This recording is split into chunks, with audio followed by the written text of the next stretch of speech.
Saya Lasmarita Tanjung, calon guru penggerak Angkatan 1 tahun 2020, Kabupaten Deli Serdang, Provinsi Sumatera Utara, akan mendemonstrasikan kontekstual pengambilan keputusan sebagai pemimpin pembelajaran. Fasilitator Ibu Yeti Patri Dewi dan pembimbing Ibu Kamila Harahap. Bagaimana Anda nanti akan mentransfer dan menerapkan pengetahuan yang Anda dapatkan di program guru penggerak ini di sekolah atau lingkungan asal Anda? Sebagai seorang calon guru penggerak, tindakan yang pertama sekali saya lakukan dalam mengimplementasikan pengetahuan yang saya dapatkan di program guru penggerak ini adalah menerapkan pada diri sendiri semua pengetahuan atau ilmu yang saya dapatkan selama mengikuti program pendidikan guru penggerak di sekolah saya atau lingkungan tempat saya bertugas dan mempraktekkannya secara langsung di setiap aspek pekerjaan saya sebagai pemimpin pembelajaran. Bagaimana Anda nanti akan mentransfer dan menerapkan pengetahuan yang Anda dapatkan di program guru penggerak di sekolah atau lingkungan asal Anda? Sebagai seorang calon guru penggerak, langkah selanjutnya saya akan melakukan sosialisasi atau berbagi dengan rekan sejawat saya. Minimal saya akan melakukannya di lingkungan komunitas praktisi sekolah saya. Saya akan mentransfer semua pengetahuan yang saya dapatkan di program guru penggerak dengan mengadakan musyawarah guru mata pelajaran di sekolah saya yang disebut dengan MGMP. MGMP ini adalah wadah bagi saya untuk menyampaikan dan mensosialisasikan segala pengetahuan saya tentang cara mengambil keputusan yang tepat dan benar sesuai dengan paradigma dilema etika, prinsip pengambilan keputusan, dan 9 langkah cara menetapkan pengambilan keputusan dalam sebuah dilema, baik itu dilema etika dan rujukan moral.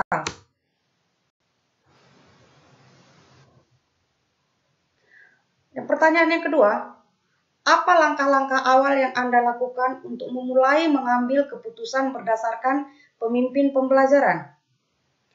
Langkah awal yang saya lakukan adalah dengan melakukan pemetaan terhadap dilema atau permasalahan tersebut dengan mengadopsi 9 langkah pengujian, 4 paradigma, dan 3 prinsip berpikir di dalam dilema etika untuk mengambil keputusan sebagai pemimpin pembelajaran di sekolah. Langkah-langkah yang akan saya lakukan adalah yang pertama, saya akan membedakan dahulu masalah yang ada termasuk ke dalam dilema etika atau rujukan moral. Langkah yang kedua, saya kemudian menggunakan pengambilan keputusan berdasarkan 3 hal, yaitu berpikir berbasis hasil, berpikir berbasis rasa peduli, dan berpikir berbasis peraturan. Langkah yang ketiga, yaitu selanjutnya saya akan memilih apa yang ada pada permasalahan tersebut. Baru yang keempat, selanjutnya saya akan melakukan 9 langkah mengambil keputusan dengan kemudian mengambil sebuah keputusan akhir.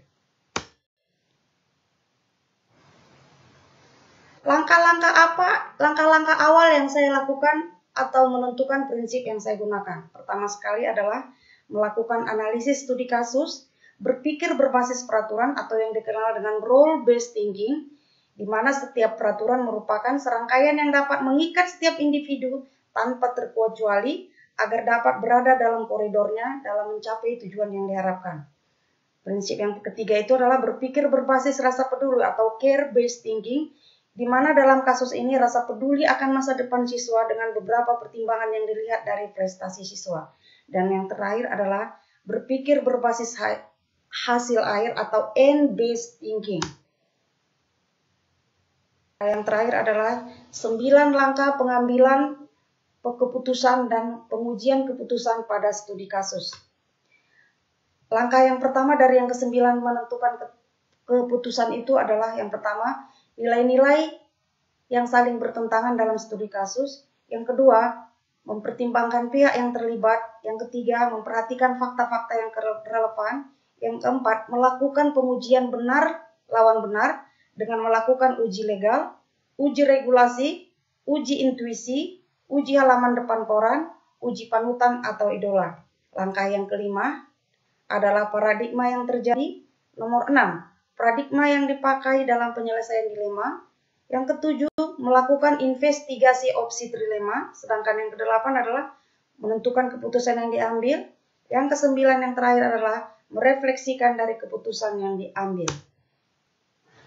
Pertanyaan yang ketiga, mulai kapan Anda akan menerapkan langkah-langkah tersebut? Hari ini, besok, minggu depan, hari apa? Catat rencana Anda sehingga Anda tidak lupa. Saya akan menerapkan langkah-langkah pengambilan keputusan kepada lingkungan saya dan rekan-rekan saya di ruang lingkup MGMP saya di sekolah. Saya akan menerapkannya mulai saat ini sejak saya mengerti tata cara pengambilan keputusan yang baik dan benar serta efisien. Saya tidak akan menunda-nunda penerapan ilmu ini. Saya langsung mengimplementasikannya dalam komunitas praktisi saya. Minggu pertama, saya akan sosialisasi teori pengambilan keputusan dalam pembelajaran dan selanjutnya menyusun agenda saya memberikan pengarahan dan pelatihan kepada teman saya tentang teknik pengambilan keputusan sebagai pemimpin dalam pembelajaran.